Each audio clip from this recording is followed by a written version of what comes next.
Next है insufficient legal aid. हाँ, इस पर मैं थोड़ा सा बोलूंगा, अभी मेरी बात भी हो रही थी आपसे। लीगल एड के बारे में अभी स्थिति भिन्न है।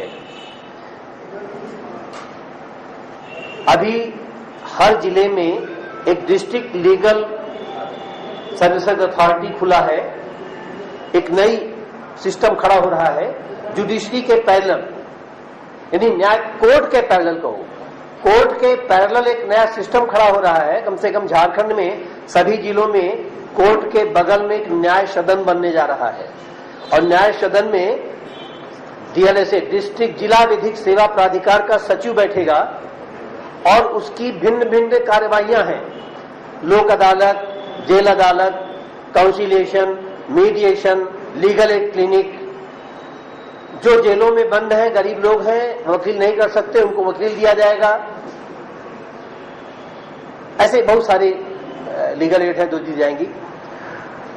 एक बात आपने कही कि जेल अदालत, जेल में 15 अगस्त 26 जनवरी को जेल अदालत लगती है और उनमें छोड़े जाने वालों के साथ भी कुछ तरफदारी की जाती है।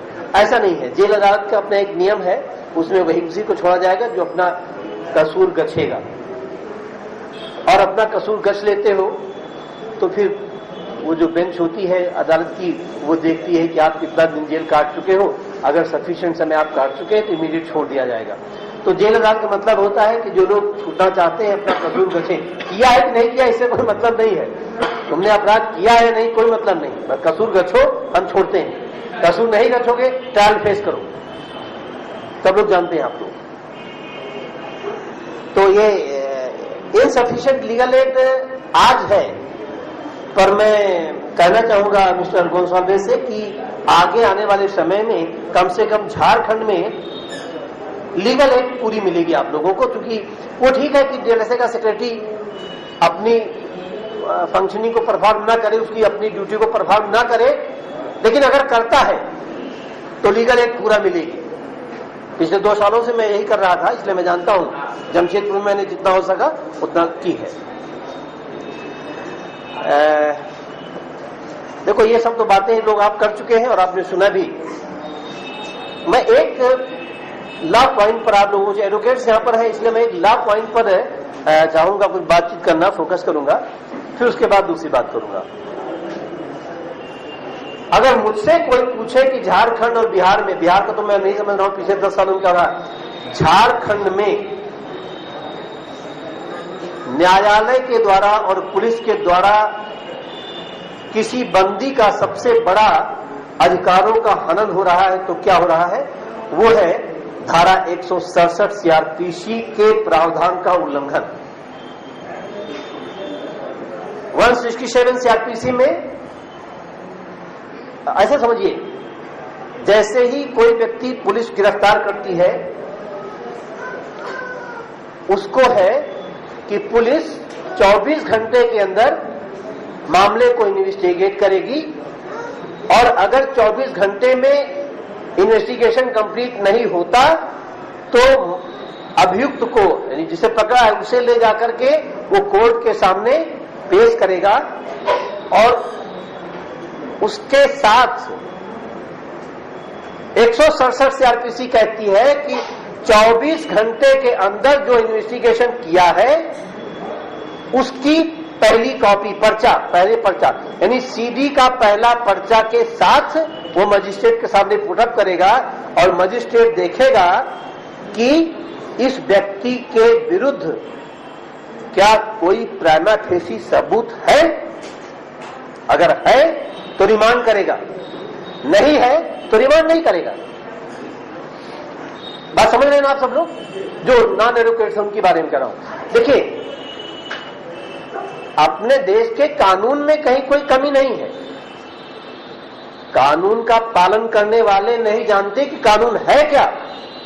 पिछले 25 सालों से मैं लड़ रहा हूं अपने न्यायपालिका भाइयों से और पुलिस से लड़ रहा हूं, और कह रहा हूं कि 167 की रिमांड में तब तक नहीं करूंगा जब तक एक्यूज्ड के साथ सीडी का पहला पर्चा नहीं पुटअप किया जाएगा। तुमने 24 घंटे में किया क्या?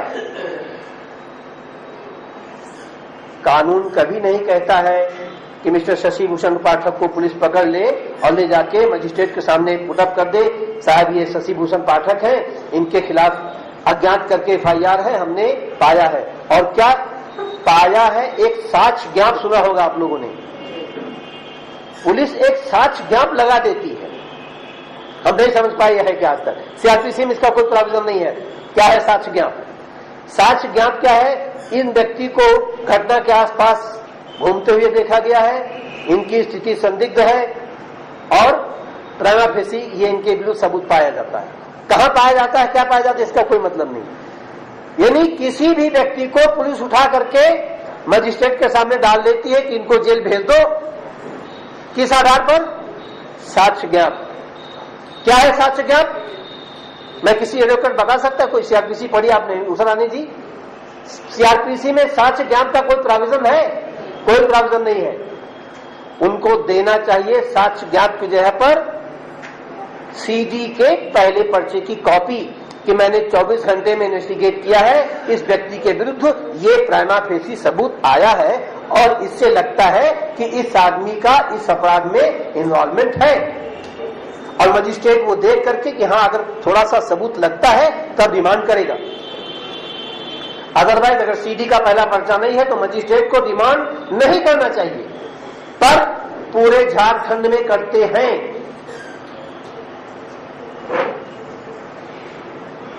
– 2006 में जब कॉम्बिनेंस पावर का डिसेंट्रलाइजेशन हुआ, मैं पटना सिटी में था, पावर्स हो गई, सीजन से पावर डिसेंट्रलाइज होकर के मजिस्ट्रेट में आई, हुआ कि सुल्तानपुर थाना तुमको, सुल्तानगंज थाना दिया गया हमको। मैंने बुला के इंचार्ज से कह दिया कि अगर रिमांड में CD का पहला पर्चा नहीं दोगे हम रिमांड नहीं करेंगे, किसी भी व्यक्ति को हम रिमांड नहीं करेंगे, तुम्हारे साक्ष्य ज्ञाप के आधार पर सबूत दो उस व्यक्ति के खिलाफ, प्राइमा फेसी सबूत क्या है अपराध का, तब मैं रिमांड करूंगा। सत्ते में आ गए, एक रिमांड लौटने लगा, ऐसे ही लगा के भेज दिया, इनको रिमांड कर दिया साहब जेल में। ठगी करते पाया गया। किसको ठग रहे थे पता नहीं, क्या ठगी कर रहे थे कुछ पता नहीं। पाया क्या गया था? पीतल के टुकड़े। तो क्या ये ठगी करता है इससे? तो हमने कहा पीतल के टुकड़े की रिकवरी कर ली और ठगी कर लिया। हमने कहा हमारे यहाँ कई किलो पीतल रखा है, हमको रिमांड करवा दो, FIR करो, BB सिंह के घर में पीतल पाया गया, रिमांड करवा दो हमको। पीतल किसी के पास पाया जाना क्या अपराध है क्या? हमने कहा रिमांड नहीं करूंगा। हमको बताओ ये ठगी किसकी कर रहा था, कैसे कर रहा था, तब रिमांड करूंगा। मामला जिला जज तक गया, SP तक गया कि BB सिंह रिमांड नहीं कर रहे, आज रिमांड रिफ्यूज हो जाएगा।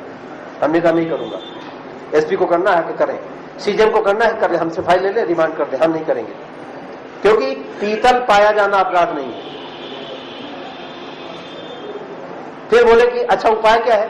हमने कहा उपाय है कि ये जाकर के किसी 1-2 गवाहों के बयान लें, अभी इन्वेस्टिगेशन करें और वे गवाह ये कहें कि मेरे सामने ये व्यक्ति मुझे या किसी को कह रहा था कि ये सोने का टुकड़ा है, हम तुमको सस्ते में देंगे, तुम हमको 1000 रुपया दो तो हमको 5 तोला सोना देंगे, और ये कह करके वो उसको चीट कर रहा था, ठग रहा था।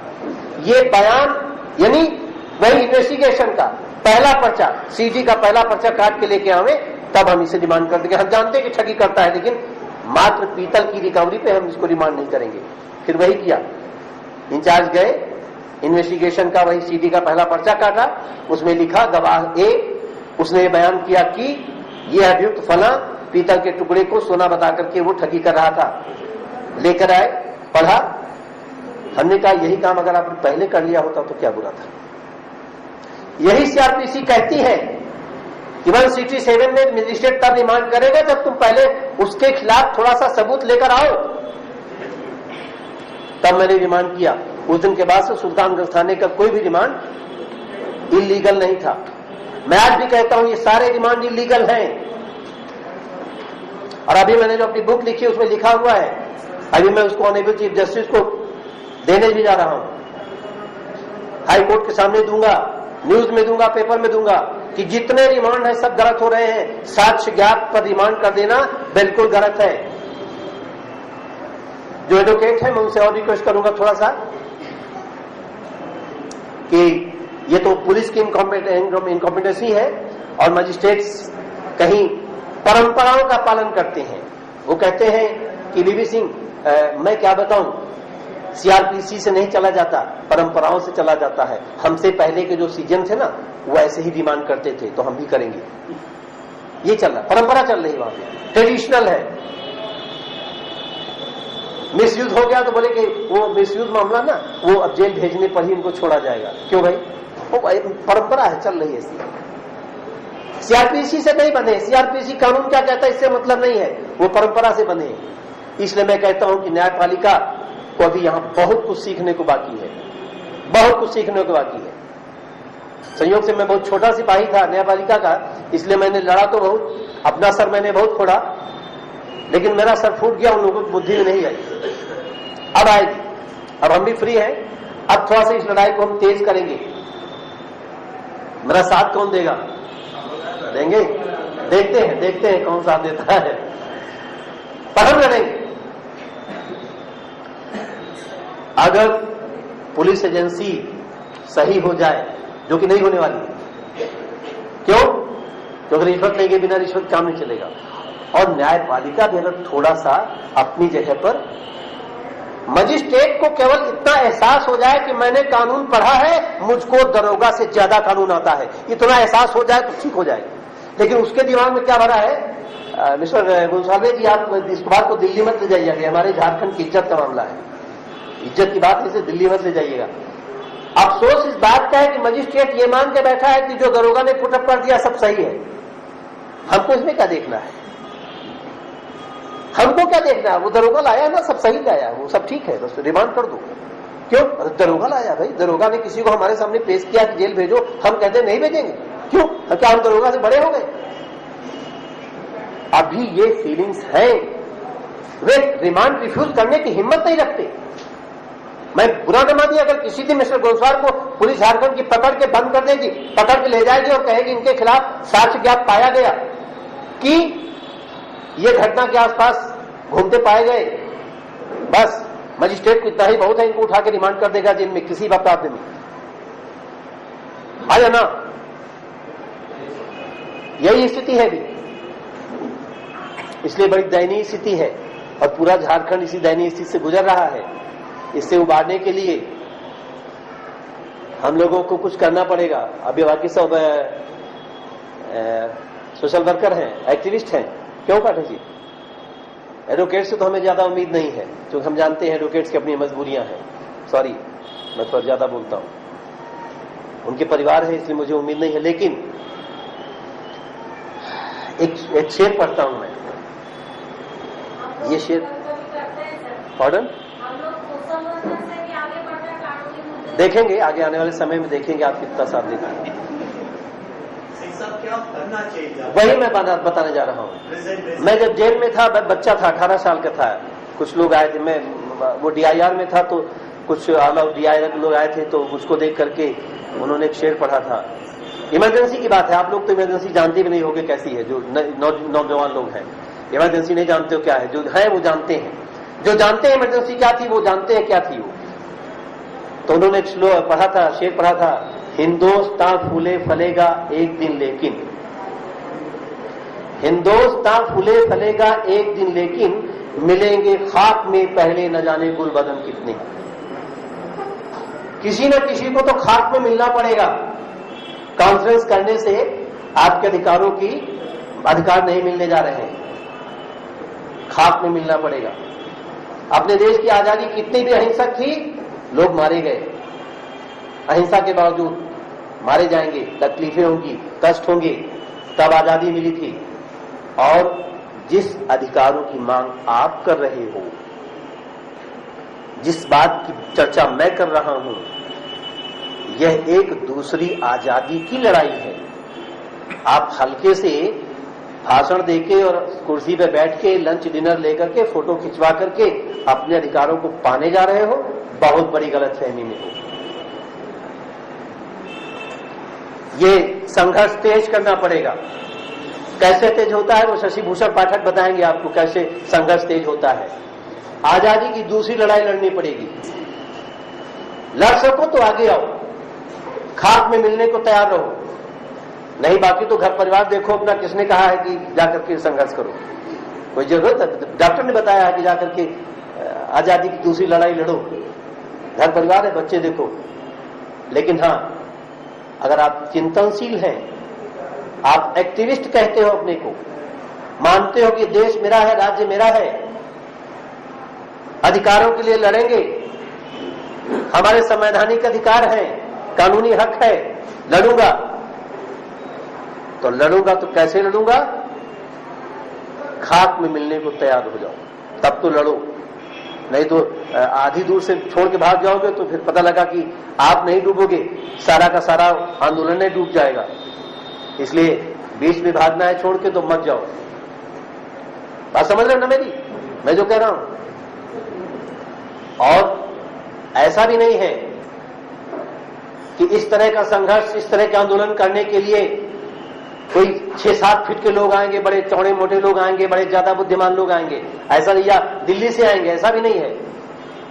यहीं इसी धरती से पैदा होंगे लड़ने वाले, हम ही आप होंगे लड़ने वाले, हम ही आप लड़ेंगे, संघर्ष करेंगे, और तो दूसरी आजादी भी हमें मिलेगी, बेशक मिलेगी, इसी जीवन में मिलेगी। ऐसा नहीं कि हमारे बाद मिलेगी, लेकिन संघर्ष को थोड़ा तेज करना पड़ेगा, लड़ाई थोड़ी बढ़ानी पड़ेगी।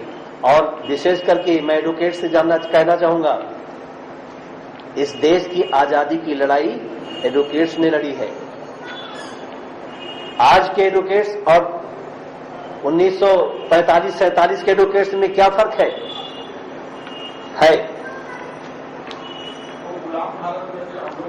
हम आजाद भारत में, बस यही फर्क है। वो बात अलग है कि हम आज भी अपने काले अंग्रेजों के गुलाम हैं, सच है। अभी जो सिनेरियो है देश का, जो भी आप देख रहे हो, जो सिनेरियो बना हुआ है, वो सिनेरियो यही बना हुआ है कि अब तक एक नहीं, पता नहीं कितने भगत सिंह चंद्रशेखर पैदा हो गए होते, हो जाने चाहिए थे, कितने गांधी और सब पैदा हो गए होते, हो जाने चाहिए थे, क्यों नहीं पैदा हो रहे हैं हम नहीं समझ पा रहे हैं। कहां है वे? होने चाहिए। ये देश हमारा है, राज्य हमारा है, लोग हमारे हैं। ठीक है, अत्याचार, अन्याय, शोषण, उत्पीड़न हो रहा है एक विशेष वर्ग का, झारखंड में दलितों का, आदिवासियों का, गरीबों का, उनके लिए भी लड़ना सबसे पहला मेरा फर्ज है। कानूनी लड़ाई लड़े पहले तो। हालात बदल गए हैं, हम पीआईएल कर सकते हैं, हम कानून का सहारा ले सकते हैं, हम सब कुछ कर सकते हैं, लेकिन बात पड़े तो हमें जेल जाने के लिए भी तैयार रहना पड़ेगा। इस तरह का एक संघर्ष चले तब तो फिर गौर साहब और वकील साहब, ये सब कुछ ठीक है, ये बातें सॉलिड होगी। और अगर ये बातें खोखली हैं तो कोई बात नहीं है।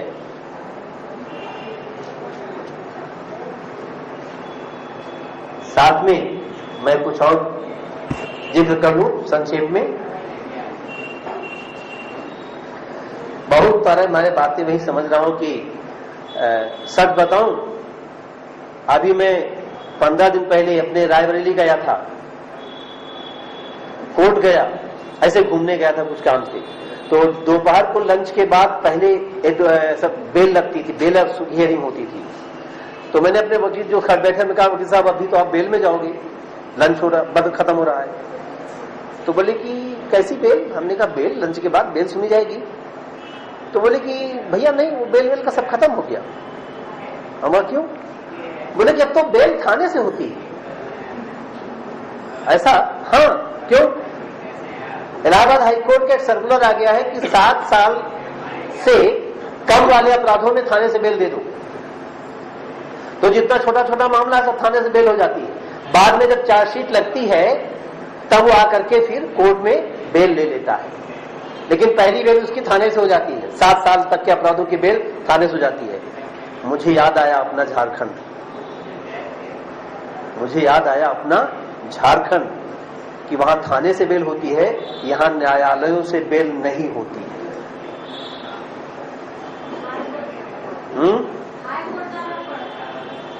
हाई कोर्ट जाना पड़ेगा। हाँ, अगर वो नॉन अवेलेबल है तो सेशन लेवल पर भी हमें लगता है बहुत टफ है। नॉन अवेलेबल है मतलब सेशन से भी टफ है, ऊपर जाओ।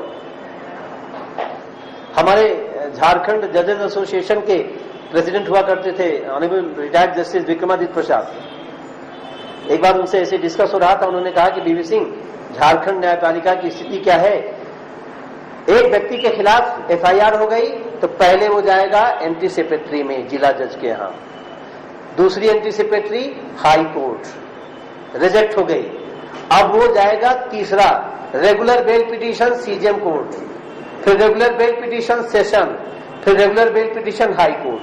कितने स्टेप हो गए? 5। एक आदमी को जेल से छूटने के लिए 5 एफर्ट लेने हैं, 5 बार कचहरी और वकील का मुंह देखना है, तब वो हाई कोर्ट से बेल पाएगा। और जेल तो जाएगा ही, क्योंकि जैसे ही रेगुलर बेल खारिज हुई है तो जेल तो जाना ही है। तो हमने कहा सर ये तो आप ही का कानून है, यूपी में तो ऐसा कुछ नहीं होता है। पर सॉरी, वहां भी है, वहां एंटीसिपेटरी नहीं है, पता ना, ये वहां एंटीसिपेटरी नहीं है, कुछ नहीं। एंटीसिपेटरी कानून गलत बना हुआ है। ये यहाँ के केवल और केवल यहाँ के सामंतवादी शक्तियों का, यहाँ के सोकाल्ड अमीर और पूंजी वर्ग के प्रोटेक्शन के लिए रखा गया ये प्रावधान कि उन्हें जेल न जाना पड़े चाहे कुछ भी हो जाए। बात गरीब की आएगी तो गरीब का तो घर ही है जेल, गरीब का घर ही है जेल, सारी यातनाएं उसे जेल में उठानी है। इस तरह से हमारे राज्य का, झारखंड राज्य का कानून भी बहुत फर्क करता है गरीब और अमीर में। अगर ये जो भी है आपका ये एनजीओ जो भी आप लोग कर रहे हो, अगर गरीब और अमीर के संघर्ष में कुछ करना है तो थोड़ा सा कानून के बारे में इन सब पे एक कानून को लिबरल होना चाहिए। कुल मिलाकर के मैं ये कहना चाहता हूं, कानून अगर लिबरल हो जाएगा, कानून में थोड़ा सा एक एडवोकेट्स में आर्गू करने की कॉम्पिटेंसी बढ़ जाए, मजिस्ट्रेट अपने को मजिस्ट्रेट समझने लगे, तो कहीं तक ये जो अत्याचार हो रहा है ये अपने आप कम हो जाएगा। बात समझ रहे हैं? एक और एडवोकेट बैठे में से एक बात कहूं, आप जब कोई व्यक्ति जेल चला जाता है तो वकालतनामा कैसे पाते हो?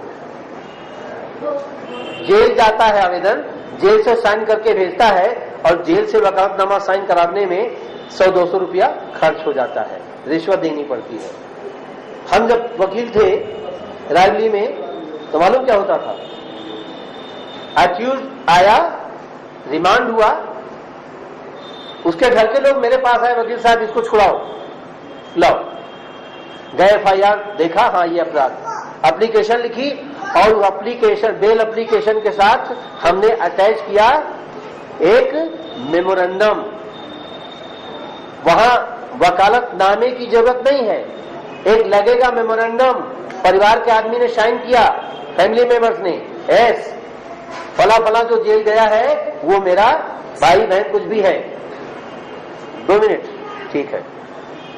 और मेमोरेंडम पर हियरिंग होती है, वहां ये रिश्वत देकर के बेल वकालतनामे पे साइन कराने की जरूरत नहीं पड़ती है। इस तरह से बहुत छोटी छोटी बातें ऐसी हैं जो अगर ठीक कर दी जाएं, यानी आप एडवोकेट्स मिल करके अगर इन बातों को थोड़ा सा तवज्जो दिया जाए और कोर्टों को एहसास कराया जाए कि आप सॉवरिन हैं, कोर्टें प्रभुत्व संपन्न हैं, वो किसी के गुलाम नहीं है, वे चाहे तो सब कुछ कर सकती हैं, तो बहुत बहुत बड़े स्तर तक ये जो अत्याचार हो रहा है जिसे हम जुडिशियल टॉर्चर कहते हैं ये खत्म हो जाएगा।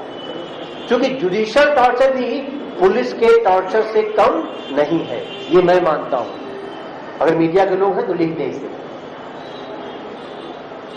बाकी ठीक है, इस कार्यक्रम की सफलता की मेरी कामना है। मिस्टर अहमद रजा साहब कहाँ हैं, जिन्होंने हमें इनवाइट किया था, मैं उनका थैंक्स करना चाहता हूं।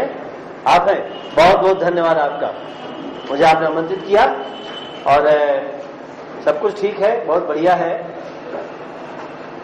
पर बातों में वजन हो तो बातें करो, बातें खोखली करनी है तो समय किसी का नष्ट मत करो, ना अपना भी नहीं, दूसरे का भी नहीं। ओके, बहुत बहुत धन्यवाद आपका भी, आप सबका। Thank you. सामाजिक कार्यकर्ता है, उनसे निवेदन है कि कुछ ठोस सुझाव दें कि जेल के मुद्दों को लेके हम क्या काम कर सकते हैं आगे, चाहे वो कोई क्वेश्चन है तो आप पूछ सकते हैं इस संबंध में। कोई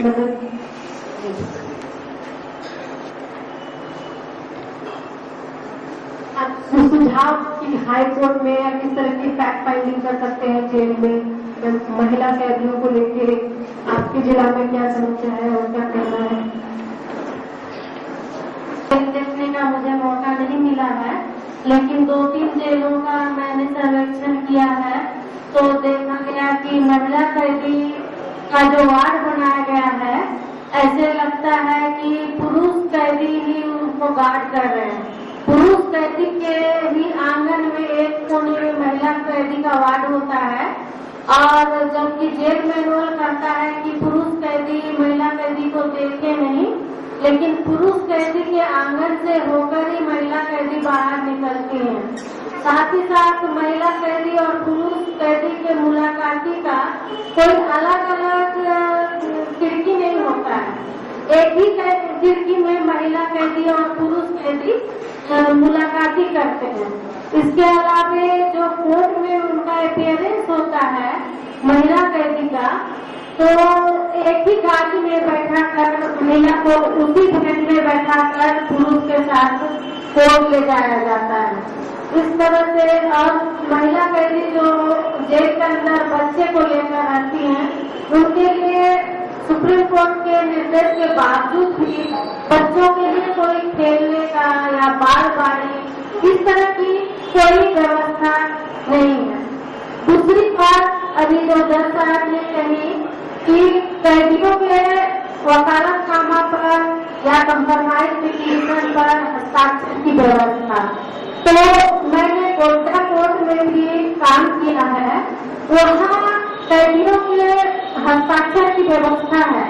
वहाँ रजिस्ट्रार के ऑफिस में एक डब्बा रखा रहता है, और जो अधिवक्ता हस्ताक्षर कराना चाहते हैं अपने डॉक्यूमेंट को उस डब्बा में डाल देते हैं, और फिर ले जाकर सुबह और शाम में 2 टाइम कैदी से हस्ताक्षर कराकर जिस अधिवक्ता का होता है उनको दे दिया जाता है।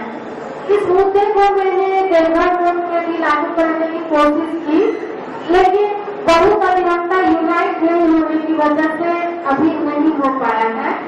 तो हम यह गुजारिश करेंगे कि HRLS के तरफ से इस मुद्दे को उठाया जाए। इसके अलावा हमने देखा है देवघर कोर्ट में कि जुगनाई को 6 महीने तक जेल में बंद रखा जाता है, जबकि मुझे कैसे पता चलता है, जेल तो जाने मिलता नहीं है, बहुत परमिशन के लिए आवेदन देने पर भी जेल विजिट का परमिशन नहीं मिला है। फिर भी वो बच्चे को जो बांध कर लाते हैं अपीयरेंस के लिए, उस पर मेरी नजर रहती है, क्योंकि मैं बच्चों का काम करती हूँ, तो मुझे लगता है कि ये जुगनाइल है, तो मैं उसके पीछे पीछे कोर्ट तक जाती हूँ, तो देखती हूँ रिकॉर्ड में कि ये तो बच्चा है, डेट ऑफ अरेस्ट 2 साल पहले का है, और जब एपीआर हुआ है तो बच्चे का 19 साल लिखा गया है। एपीयरेंस के दिन भी डेट ऑफ अरेस्ट को वो 17 साल होता है, फिर भी कोर्ट उसको भेज देती है जेल में। और ये जेजे एक्ट में जो 7A सेक्शन नया जोड़ा गया है, उसके बाद से तो और भी परेशानी बढ़ गई है। ऐसा लग रहा है जैसे कि 7 सेक्शन डिलीट हो गया है। 7 सेक्शन के तहत उसको जेजे कोर्ट में इंक्वायरी के लिए नहीं भेजते, जबकि अपरेंटली डॉक्यूमेंट से लग रहा है कि वो जुगनाइल है। और उसका जब तक एज असेसमेंट जिस कोर्ट में अपीयर होता है नहीं हो जाता है, तब तक रिकॉर्ड को रेफर जेजे कोर्ट को नहीं दिया जाता है। इस मुद्दे पर यदि DLSA से और डिस्कशन के लिए हम लोग बुलाते हैं, तो हम लोगों की हस्ती ऐसी नहीं है कि हम लोगों के रिक्वेस्ट पर वो लोग इन मुद्दे पर डिस्कशन करना चाहिए। वो लोग डिस्कशन नहीं करते हैं, इसलिए वे लोग मतलब डीएलएस से सेक्रेटरी डीएलएस से डिस्कस नहीं करते हैं? नहीं, बहुत बार मैंने रिक्वेस्ट किया, एक बार प्रपोजल भी बना के दिया कि हम लोग सब बैठकर अपनी बातें रखें, तो फिर क्या होगा, हम लोग हो सकता है कि मेरी समझ ही गलत हो, तो हम लोग डिस्कस करके इसको देखते हैं कि आखिर करना क्या चाहिए। तो उनके पास इतना काम होता है कि ये डिस्कस का टाइम नहीं रहता है उनके पास। हाँ, क्योंकि हमारी हस्ती इतनी नहीं है कि वो समझ पाए तो हमारी बात सुनेंगे, वेटेज नहीं देना, ये नहीं सोच पाते कि हम लोग को मिल के काम करना है। एक और बात हमने देखी है, वो जेल में 109 सीआरपीसी के तहत जेल में बरसों कैदी रह जाते हैं। जेल में भेजने के समय किसी रिश्तेदार को खबर नहीं की जाती है और ऐसे ही पड़े रहते हैं और